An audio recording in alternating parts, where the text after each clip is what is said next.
the sad thing was they were cheered, and one of the pilots said, you know, we were a little concerned because when we got out, we were told that on television they were reporting that we may have missed our targets. Sir, we hit every target. That's what I do for a living. We hit every target.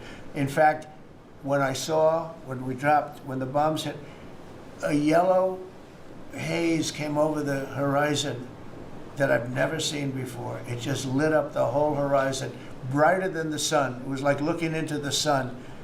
He goes, we hit our target, because you know what that was exploding. And but they were a little downbeat because they listened to that fake CNN reporting and the fake New York Times. They worked together to try and say that it wasn't perfect. They couldn't say they missed.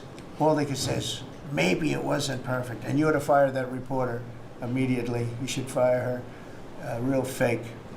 And so I just want to congratulate those pilots. And, you know, a lot of people don't like bringing things like that up. I do. I always like confronting, because otherwise the public doesn't know that you're a bunch of crooked people.